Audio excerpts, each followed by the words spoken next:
that YouTube, for example, philosophy debate should be like a classroom, which makes no sense. He obviously misses the entire point.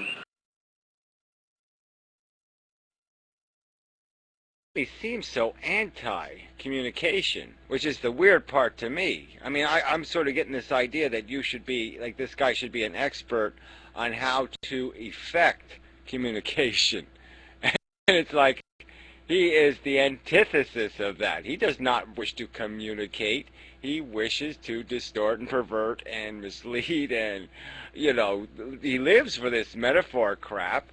And what person who wants to affect communication would sit there and defend the distortion that creates? I mean, you know what I mean? I mean, because the metaphors and the reality aren't made distinct enough. But I mean, I was just surprised. I'm shocked by him, because I'm just like, how could he be a professor of communication when he seems to have contempt for direct communication? I mean, he's the one who has coined that phrase, disambiguated, what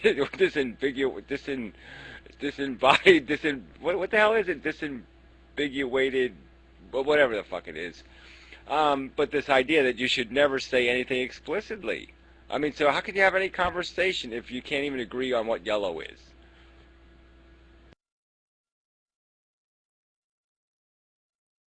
Thing is, I mean, using the metaphor can make it really easy. That's the point, that it all traces to these metaphors that aren't a bunch of optional things. You just get the poetic license and say whatever you want, and therefore it's poetic and true.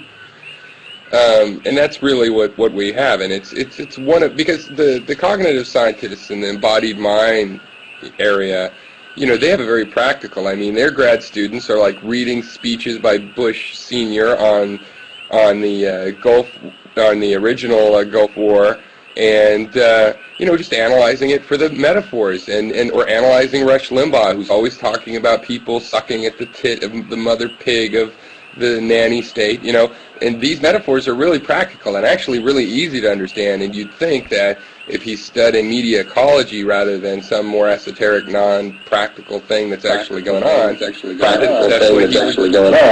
what he would be studying. But he's not. He's, he's selling books, just talking about other people's ideas, really. Yeah, well, I guess that's most of it. He's paid to read books, so he might as well talk about them or whatever the deal is. But yeah, then you got to make something out of all of it somehow, I suppose. I mean, I guess if you're going to make it your life, you have to make it important.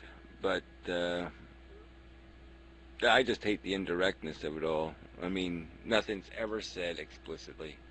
I mean, there's not a single goddamn premise. And so how can you have a conversation when there's no foundation for it? There's no frame of reference. Well, here's the funny thing. I mean, that's like, sophism in history. Sophism, where, these guys mastered philosophy and they ran around and they just liked having arguments. So they do it, and they eventually became lawyers and paid to make arguments. And it's like, he used this thing on me, and he's about you as well, that we're like, what did he say? Have critique, will travel, which is a have gun, will travel reference, a reference to a hired gun that'll use their gun for anything. You just have to pay them. And it's an ironically important point. I mean, in a way, we don't want to take the conversation there, but that's what it's about. He is the one that's paid to read books and to write books. He's the one that is potentially a hired gun of some sort. He's the one that has to defend for that he would actually initiate that kind of concept is pretty funny, because he's the one that's suspect. That's why on the internet experts are suspect, is because they're hired guns, And so what if he gets to hire himself, with tenure? It doesn't make you not a hired gun, for your own axe to grind. Well, and that's it, too, is that he's basically admitted that. He's basically now admitted that, he is he's trying to be optimistic. You know what I'm saying? Like he's the one that's already admitted that he's corrupting he's using verbiage and language deliberately to try to get the most out of people. Is that the right way to say it? Or to try to inspire people, or try to give people hope? Or Yeah. he's the one playing the psych game. So he's basically admitted that, yes, I'm playing a psych game, and yet I'm talking philosophy. So he's already admitted his own fucking corruption. And yet I'm talking philosophy. At me or you, like somehow we have a secret agenda, like we are playing a game with the truth. No, he's the one playing the fucking game, and he's admitted the game. He shouldn't even be in the arena, because he's already admitted that he's not going to play by the rules. Yeah, exactly. I mean, that's the thing. When you're going off about phantasmagorical and positive hope people, it matters really what the economy of that is. And I hope that, looking at things a skeptical way, people can find some sort of happiness, but I'm not really pushing it. I'm not trying to have this influence so that, I am a beacon of a certain kind of energy going out there. To me, the reality and the questions are all more primary than that. And in a way, it's justified if he works for some ivory tower and they have said, hey, we want to have this positive influence, go out there and do that. Fine, but it is the one that's essentially dishonest, and having good intentions, which is questionable, because in my experience, the academic institution is not that benevolent. But even if it is benevolent, it's still not really that honest, and that's why, as thinking of that, I mark myself activism and not-for-profits. That's where the activism happens. I am tired of the institutionalized, formal way. Here's how you're supposed to have a good attitude about life, because it's bullshit, and it's one-to-one with this crap. The reason that our culture is crap. So even though it sounds nice and positive, I sort of think that there's something to engage with there. I don't intend at all just to leave his videos uncommented on or whatnot, based on him not wanting to answer issues. I mean, he needs to be answered. I think that the whole community needs to have a particular kind of attitude towards that intervention.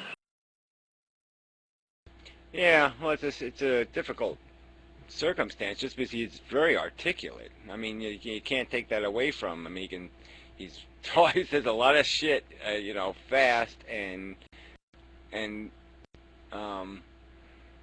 eloquently. But it's shit. He's just talking shit, but he's doing it very well. I mean, he's really good at it. Well, it doesn't go anywhere. I think when he says, here's a book to read, it probably is a good book to read. He held up a book the other day, and then he was like, oh, it's just the cover, which I thought was ironic, because it's sort of what he's like. It's like the cover of a lot of good books. And so that's beneficial, and I still think I've had a lot worse teachers than he probably is. And you could probably engage him a little bit more deeply, but I think in the end, yeah, he's not about thinking about these things. He's more like a signpost, and there's probably value in the things that he's read that he says are interesting, but what he says about them, it's totally misleading. It's totally to give you an idea that he understood what he read, and I don't get that. I'm starting to have a very negative opinion on how he uses, an obvious intelligence. No doubt he's bright and all of that, and he deserves to have been able to get a PhD, but big fucking deal. Whoop-dar! Holy shit, I was thinking about him the other day. Yay, Dario. Anyway, yeah, it's good. Yeah, so anyway, yeah, he's just full of shit. But yeah, it's just irritating because he's an eloquent bullshitter. So it's hard to, there's just so much that he says, and then, his videos are very hard to respond to just because of that. I mean, every sentence is full of, has a huge number of statements built into it. I mean, I don't know. There's probably a real way to. It's almost like the Rush Limbaugh. It's like the propaganda thing. I mean, he's a really good propagandist because there's a lot of stuff in the sentences, and the only way to argue them is to unargue the premises they're built on. But they're not explicit, like saying that Santa Claus exists, but they're saying it in some subtle way where you still have to explain why Santa Claus doesn't exist. So you're still obligated to explain something very primary